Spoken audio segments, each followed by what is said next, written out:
Hi, my name is Nilupa Yasmin and welcome to 100 Stories Deep. Today I am going to be reading Of Women's Outcasts, Peasants and Rebels, a selection of Bengali short stories edited and translated by Kalpana Bandar. And the specific story that I'm going to read is called Letter from a Wife, written by Rabindranath Tagore. The original text was written in Bengali, so this is the translated version that I'll be reading with you today. I've chosen to read this specific text because although it was written in the 20th century, I feel that unfortunately a lot of the themes that are discussed throughout this story, written in the form of a letter, are still quite prevalent today. And I think personally I find it quite interesting how Rabindranath Tagore, being a male, is able to write so poignantly about the female experience. Also, a lot of the themes in this story speak about the wrongdoings that have been done to women through society and how the patriarchy almost affects the way a woman sees herself. So yeah. I also want to give a trigger warning that there is content regarding stillbirth, domestic violence and suicide in this story. And just... sorry. Letter from a Wife, Rabindranath Tagore. To your lotus feet. This day completes nearly 15 years of our marriage. I have never written to you before today. All this time that I was with you, you have heard many words from me, and I have heard many from you. There was never a gap that is necessary for one to write a letter to someone so close. I am now at the holy place by the Bay of Bengal on pilgrimage, and you are at work in your office. You have grown attached to Kolkata the way snails are attached to their shells. It has simply adhered to your body and your mind. This is why you did not apply for leave to come along with me. Perhaps it was divine intervention that I was granted my desire to leave, my need for some distance. In your joint family, I am known as the second daughter-in-law. All these years I have known myself as no more than that. Today, after 15 years, as I stand alone by the sea, I know that I have another identity, which is my relationship with the universe and its creator. That gives me the courage to write this letter as myself, not as the second daughter-in-law of your family. Long before anyone, except perhaps fate, knew of the possibility that my life would have been linked with yours. When I was a small child, my brother and I became ill with thyroid fever. My brother died of it, and I recovered. The women in my neighborhood were unanimous. Mrinals survived because she's a girl. Yama, the master robber that he is, always has his eyes out for the most valuable. I am not one to die easily. That is what I want to say with this letter. The day a distant uncle of yours and your friend Nirad came to our house to see me as the potential bride, I was only 12 years old. We lived in a remote village where jackals would be heard howling in the daytime. To reach our village from the nearest railway station, they had to travel 15 miles in a one-horse buggy and then 6 more miles along the village paths carried in a palanquin. Your folks took quite a bit of trouble for that trip. Beside the difficult travel, they had to deal with our local East Bengali cuisine, which your uncle is still fond of recounting as quite a farce. Your mother was determined in looking for her second son's bride, to make up for the elder daughter-in-law's lack in beauty. Otherwise, they would not have taken so much trouble to go to our village to see me. We all know that in Bengal, nobody ever has to go looking for an enlarged spleen, gastric pain, or bridal proposals. These things come crowding in and are hard to get rid of. My father's heart palpitated. My mother muttered prayers to the goddess Durga throughout the day of hectic backstage activities and onstage nervousness. They worried and fussed. They were village devout who were not sure of how to please city deities. The only thing that they had in their favour was their daughter's beauty, but they could not count on its value. The girl herself hardly knew the value of her beauty. The value of whatever a girl has is decided by what the customer is willing to pay. Perhaps that is why women rarely know what pride and confidence feels like, no matter how talented, intelligent or beautiful they are. The fright and frantic efforts that gripped the entire household, almost the whole neighbourhood, sat on my little girl's mind like a huge rock that day. It seemed to me that everything in the world, even the light from the sky, acted like a policeman in charge of holding a 12-year-old village girl up before two pairs of scrutinising eyes. There was no way to escape, no place to hide. Then, one day, the flutes filled the whole sky with the sweet sadness of tunes of parting. I left my home and my people in tears and came to yours. The older women gathered in your house for the occasion checked me out carefully for blemishes until finally they had to agree that I was, on the whole, really beautiful. Their verdict visibly darkened the face of your elder daughter-in-law. Since then, I have often wondered why it was necessary for me to have physical beauty in order to be valued. If beauty was something crafted by human hands, like that of the image of the goddesses created by the image makers out of clay from the Ganga, then it should be a matter of credit and appreciation. It seems ironic to me that human beauty, which the Creator makes in fitting mood of enjoyment, should be prized like a commodity in a religious society such as yours. It did not take you and your family long to forget that I was endowed with beauty. However, you were constantly reminded and dismayed that I had intelligence. My intelligence was stubborn enough to stay with me after all these years of living with your family. My mother did always worry about my intelligence, which she knew to be a troublesome quality for a woman. If one must bend to a multitude of barriers throughout one's life, then the inclination to respect one's own intelligence was, in her common wisdom, bound to cause endless trouble and ultimately disaster.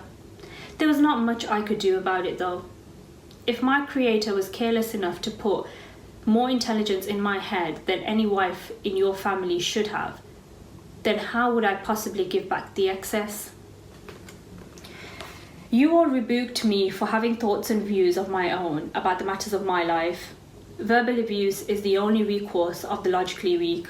Therefore, I forgive you for the endlessly calling me an opinionated and precocious female.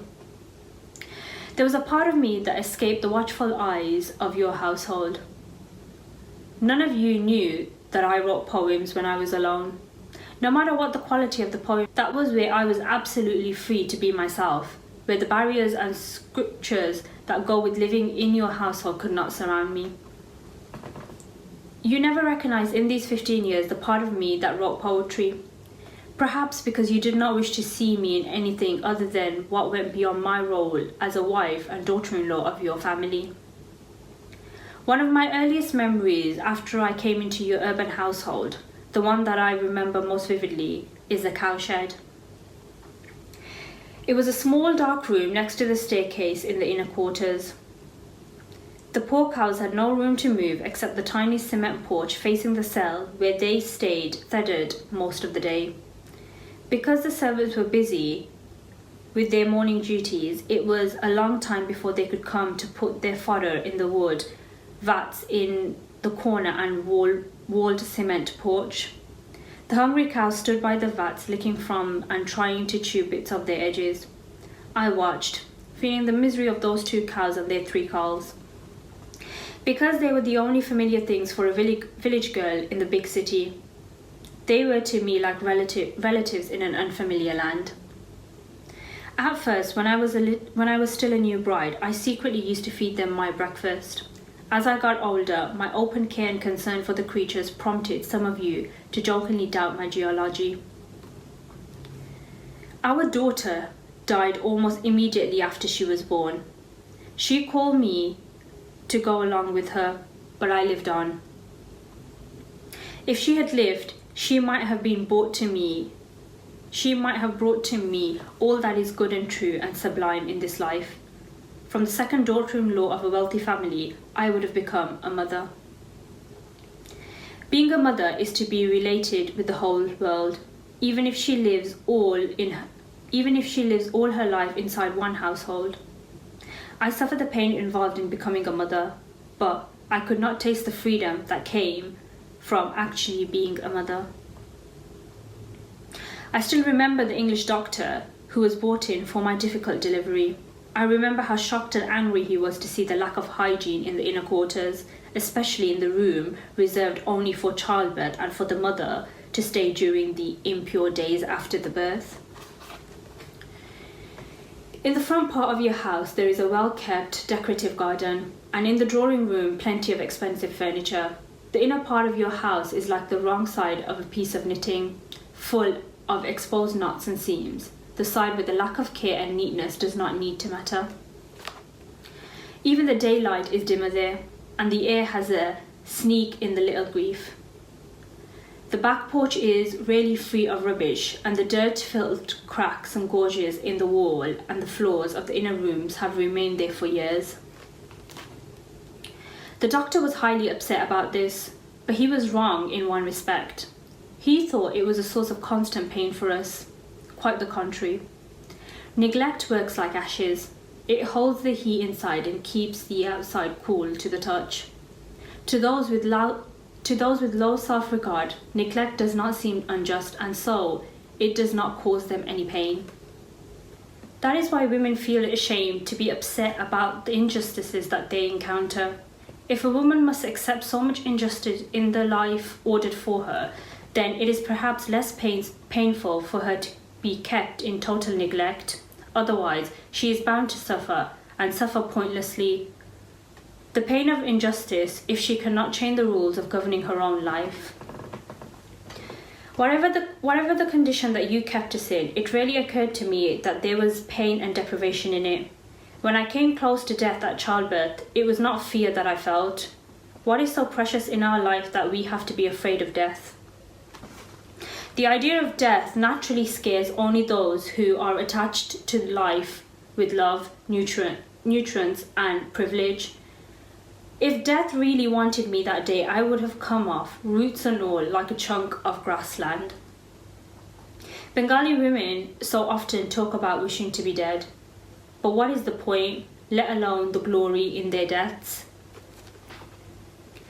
It is so easy for us to be dead, and it makes so little difference that we should really be ashamed of merely dying. My daughter appeared briefly like the evening star, and then she disappeared. I picked up my life of daily chores, caring for the cows and the calves. My life might have rolled on like that to the very end. In that case, I could have had no reason to write you this letter. But something happened and struck in. Impeccable at first, like a tiny wind-borne seed that lodges itself into the concrete building. It sprouts one day and slowly grows inwards, unseen. Eventually, when a leafy stem comes out, the roots have already cracked the concrete wall. In the tightly built order of my daily life, a tiny flake of another life blew in from nowhere. Then started the process that finally cracked it open. My sister-in-law had a little sister, Bindu. When her widowed mother died, she first went on to live in the household of her uncle's son, who soon drove her away with their ill treatment, forcing her to seek shelter with her sister in your household. All of you regarded her as an utter nuisance. Blame my nature, not me, for standing up by her when I saw how annoyed you all were by her presence, how unwanted she made you feel. I imagine myself in her place, having to seek shelter in the home of others in the face of their unwillingness and explicit hostility. If she had no choice but to accept such terrible humiliation, I would not ignore her and pretend that her suffering was insignificant. I also saw the predicament of my elder sister-in-law. She had let her sister stay out of love and pity. Yet, once she saw her husband's annoyed reaction, she started acting as if the girl were a terrible nuisance she really wanted to be rid of. She would not find the courage to open her heart to her own helpless sister, to make her feel the slightest gesture of love. She could not be both honest with her feelings and also the obedient wife that she had to be, so she tried to hide her feelings.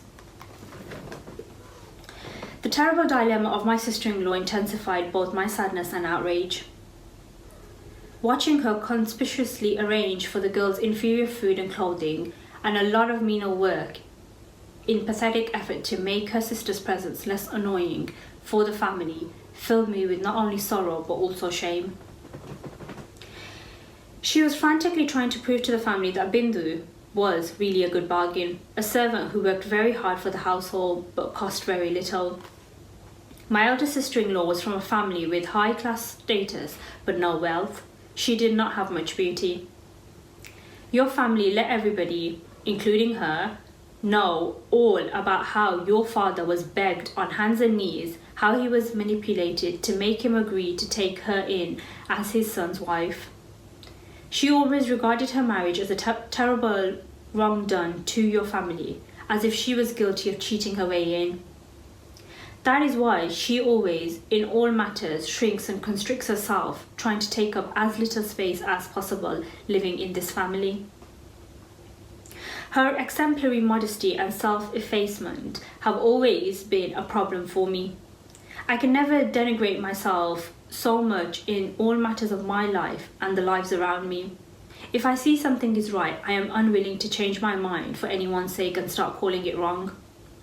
I am sure you have often encountered this highly inconvenient disability of mine, and I am sure it has caused you so much irritation. I rescued Bindu from the place assigned to her, and I brought her into my own room. My sister-in-law loudly complained that I was spoiling a poor little girl from a poor family who must get used to deprivation. She acted as if I was creating trouble, but I could feel that she was greatly relieved inside. She knew that from then on the burden of blame would be on me. Moreover, her agony was lessened to see that the love and sympathy she did not dare to give her sister were now being received by her through me. Bindu must have been at least 14 at the time. Although my sister-in-law tried very hard to understand that age. Bindu was poor in appearance, as you all know, so poor that if she were to fall on a concrete floor and break her head, people would be more concerned with the floor than with her head. With parents dead, she had no one to try to find her a groom. Besides, how many men would have the strength to marry a girl who was neither pretty nor from a wealthy family? Bindu first came to me fearfully, very hesitant, as if she were an untouchable before a Bahram. She seemed fearful that the slightest contact with her would cause me great harm. The way she behaved, always avoiding people and contact with their eyes, revealed how truly she believed that she was not supposed to be born to live in this world. Of the relatives left on her parents' side, her male cousins had denied her even the space they would allow to store junk. Useless rubbish easily sits around here and there, in every household, because people can forget about it and not see it.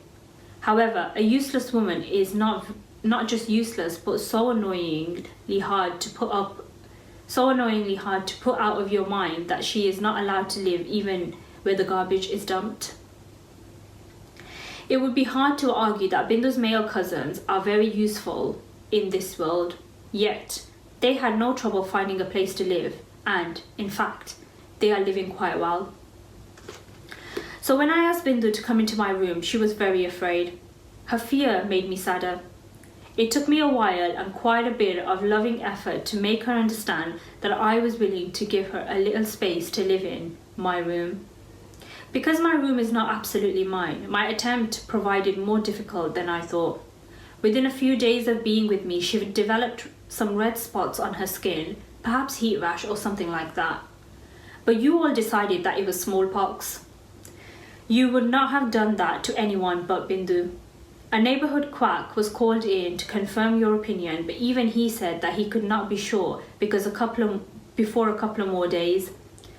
But you were not willing to wait a couple of more days.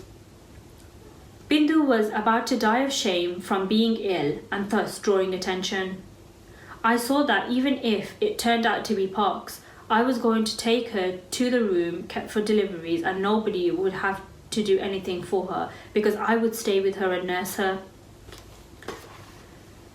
When you all grew red with anger at what I dared to say, even when Bindu's own sister kept saying that she should be sent to a hospital, just about then her red spots disappeared.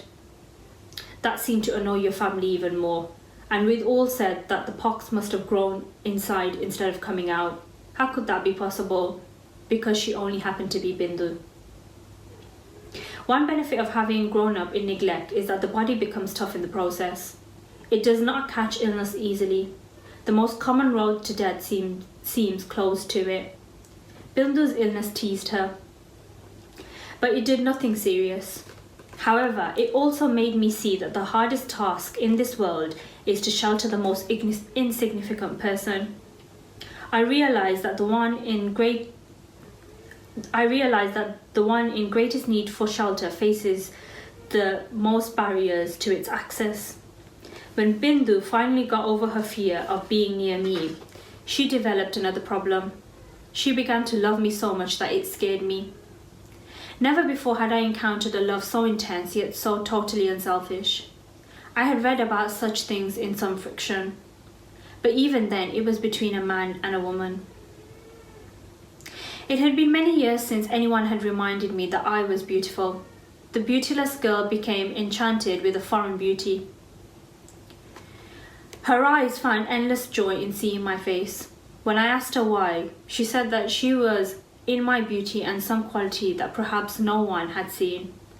If I did my own hair, she became sad because she loved to feel my hair and rejoice in arranging it. I never found any reason to bedeck myself except when invited out or on a special occasion. Now Bindu persuaded me to get nicely dressed every day, which was somewhat distressing to me, but I also found it was hard to disappoint the poor girl and shake her out of her silly ecstasy. In the inner quarters of your house, there is almost no piece of land for any plant to grow. However, at the northern edge surrounding the wall, right beside the open drain, a lovely, lonely gab tree has somehow managed to survive. Each year, when I see its ugly bare branches suddenly covered with glowing red leaves, then I know that spring has come and arrived on earth. Inside our household,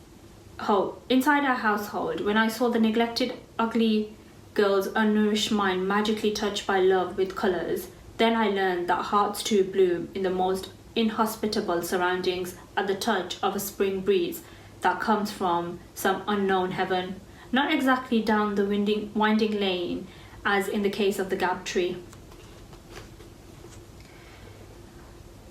Though I was often annoyed with the intensity of Bindu's love, still it was her love that somehow made me see myself in a new light, in a way I had never done before.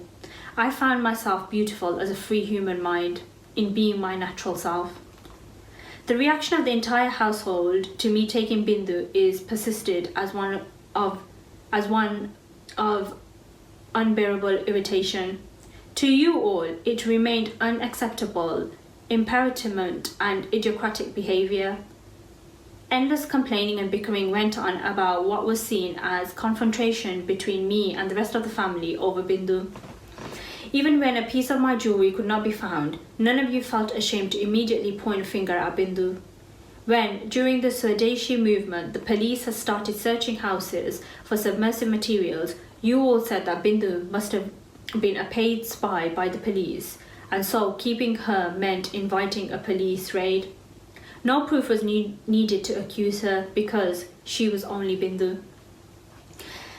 The maid in your house refused to do anything for her, and if I ever asked any of them to do anything for her, she herself stiffened up with shame and apprehension.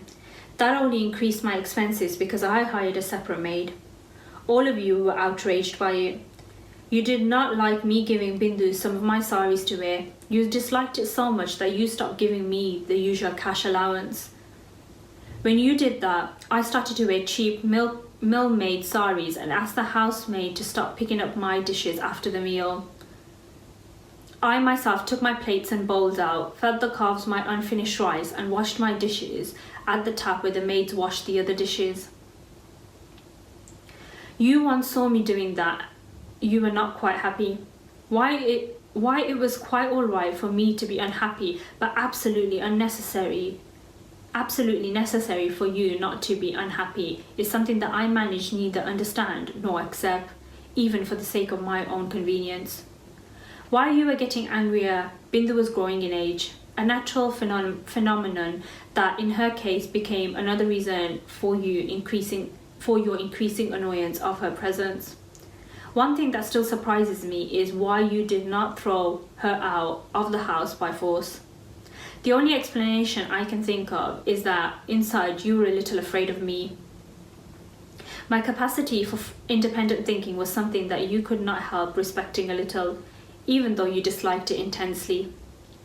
Unable to get her out by force or other direct means, your family determined to get her out by somehow marrying her off. It managed to find a groom for Bindu. My sister-in-law loudly proclaimed relief about the face of her family line being finally saved. I wanted to know more about the groom, and you assured me that he was quite a catch on the hold. Bindu clung to my feet and wept, asking, "Why marriage for someone like me?" I tried to console her, ease her fears, telling her that I had heard the groom was all right. She asked questions I should have asked too. If the groom is all right, then what have I got that he would want to marry me?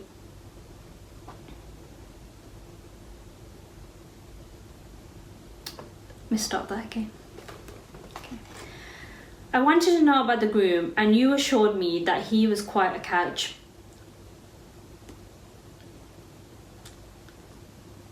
I wanted to know about the groom, and you assured me that he was quite a catch on the whole. Bindu clung to my feet, asking, "Why marriage for someone like me?" I tried to console her, ease her fears, telling her that I had heard that the groom was all right. She asked questions I should have asked too. If the groom is all right, then what have I got that he would want me to marry? The groom's side never sent anyone to see the prospective bride.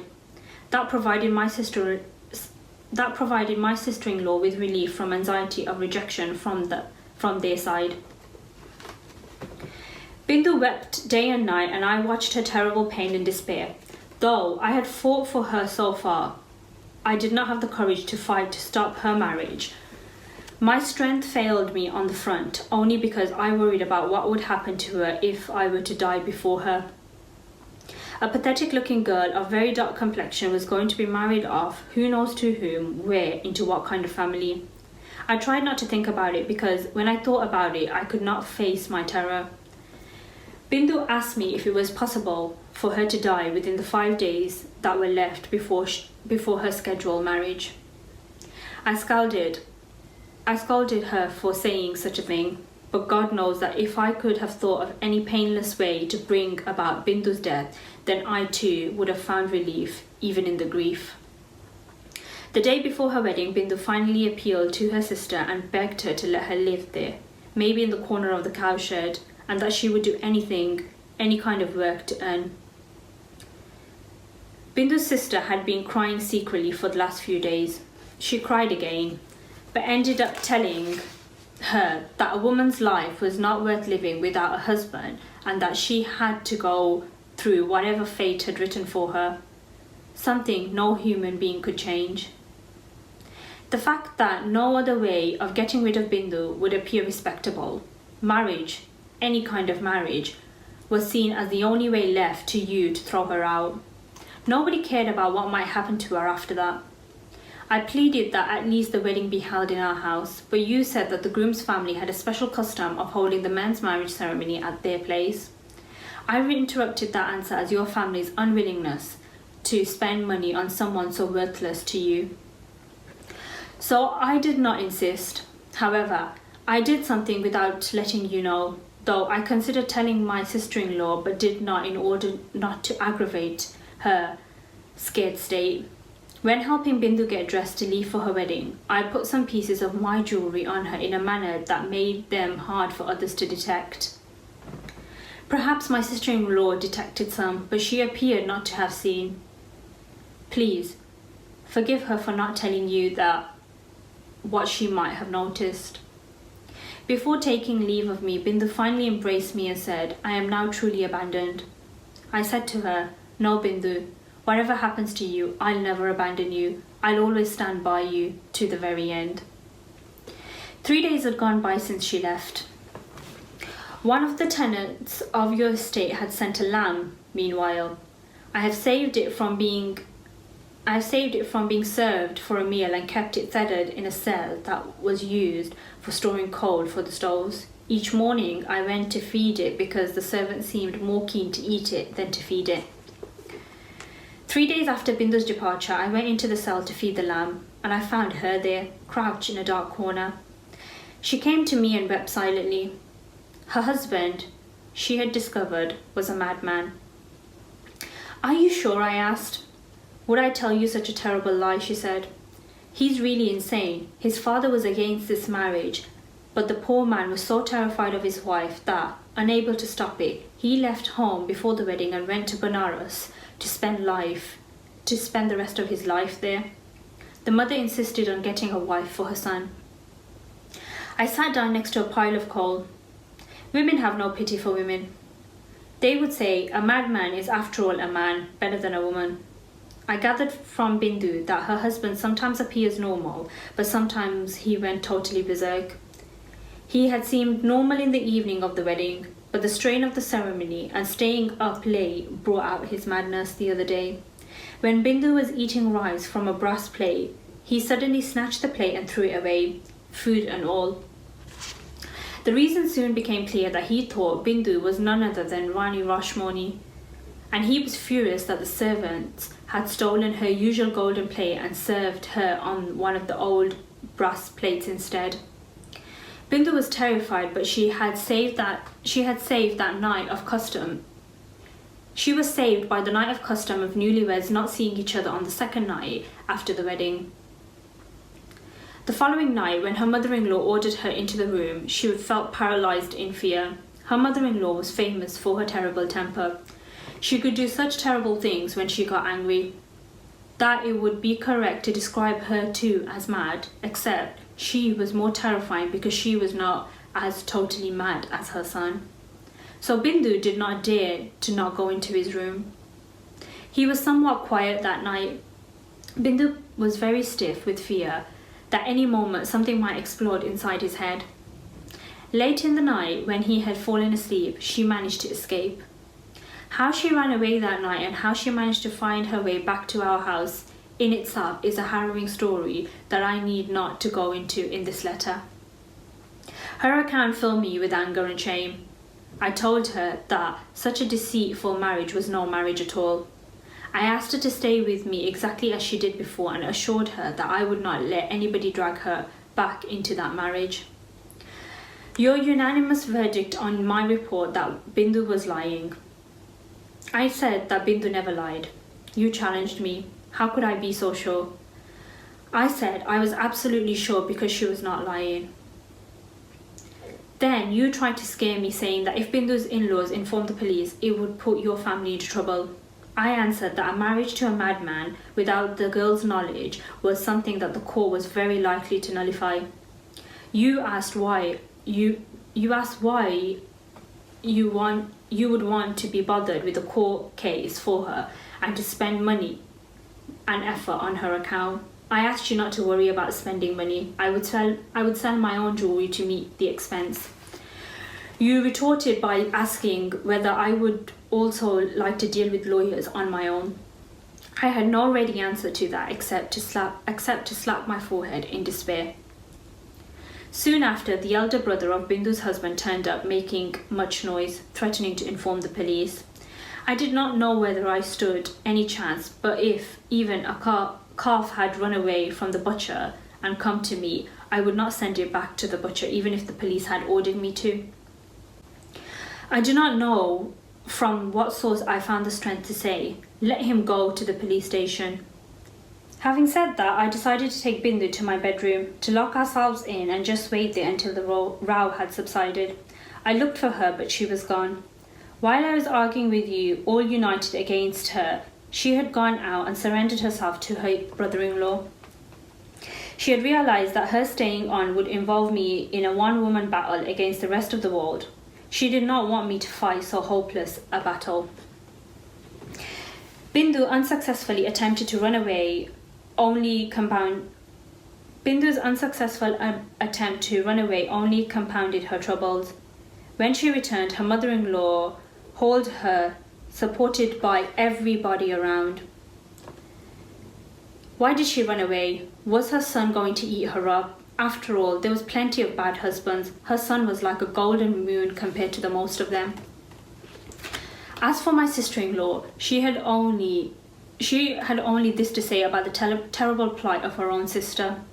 Mad or idiot, one's husband remains one's husband as long as one lives. There's nothing that can be done about sheer bad luck as far as a woman is concerned.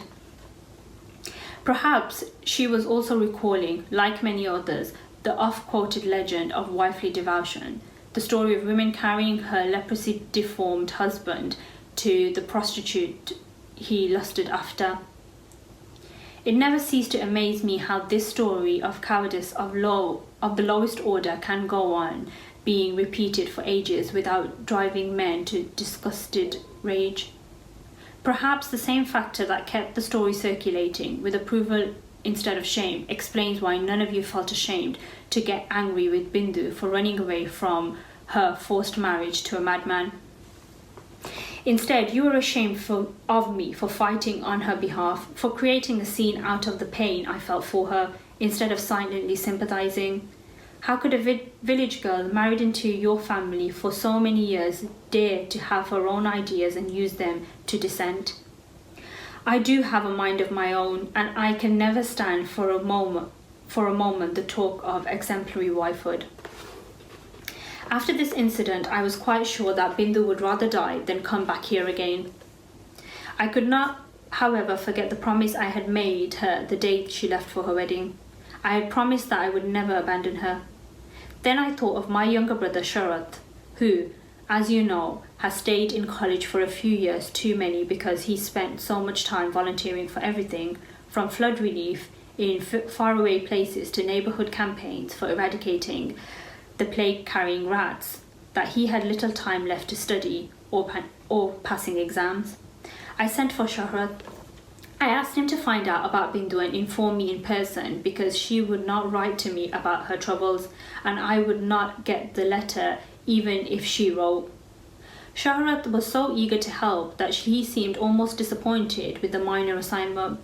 He would have found it more challenging if I had asked him to abduct Bindu from her marital prison, even by smashing her mad husband's head if necessary.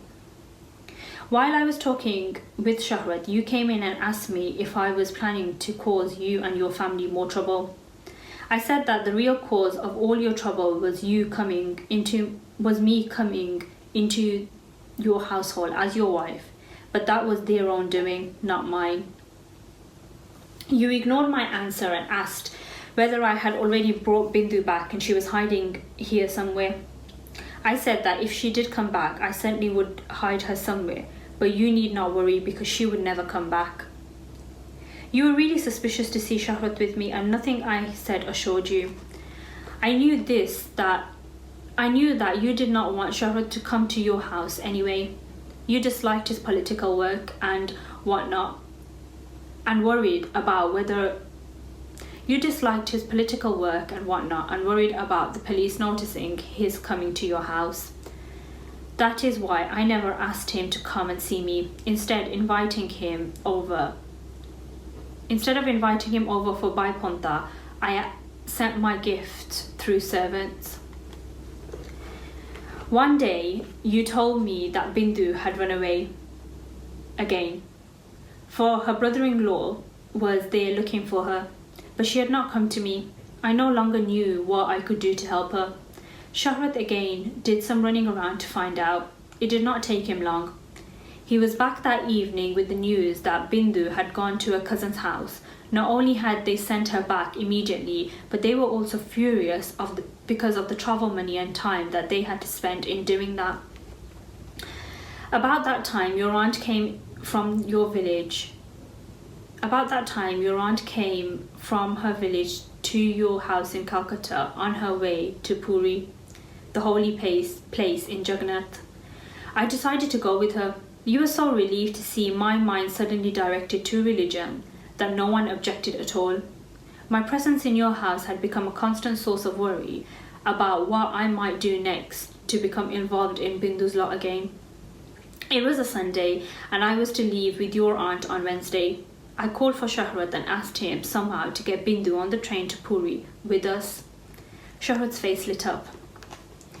He asked me not to worry. He was sure he could do it and even joked that he might come along with the three of us to look at the magnificent waves and the temple at shore. But Shahrat was back that evening. His face told me that the plan had failed. When I asked him if that was the case, he only nodded. Fearfully, I probed. Couldn't you persuade her to come along with you? There was no need for that, he said. There's no need to worry anymore. For last night she killed herself by setting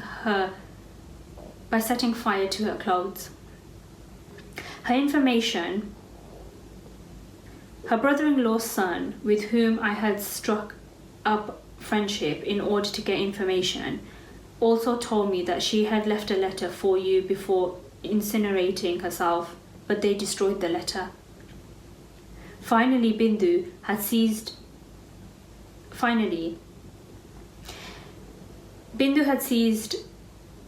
in being a source of trouble. She had ended her own troubles too. Everybody criticized her actions. Everybody talked about how it was becoming a fashion for women to create drama by setting fire to their saris. You are right to say that it was dramatic, because should you not think for a minute why the drama gets enacted only on a woman's sari and not on a man's dhoti?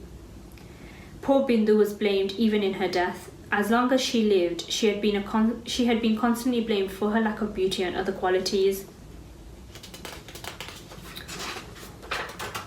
When killing herself, she had not managed to use a new method which might have earned her praise from the men of this country.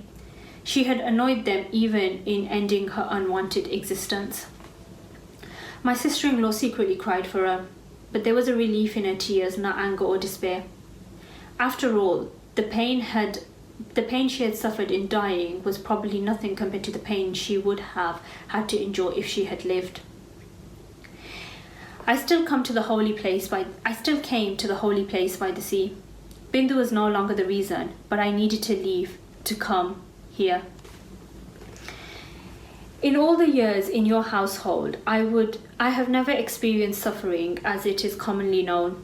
Nothing was ever lacking in the matters of food and clothing. I cannot find any fault with your character in the usual sense of marital fidelity, whatever your brother's case may be. Perhaps, if you were unfaithful like your brother, I might have turned out obedient like his wife, living mindlessly as the silently suffered devoted wife, blaming fate instead of human failure and weakness. Therefore, this letter is not to accuse you personally. None of you really. This is not the purpose of this letter.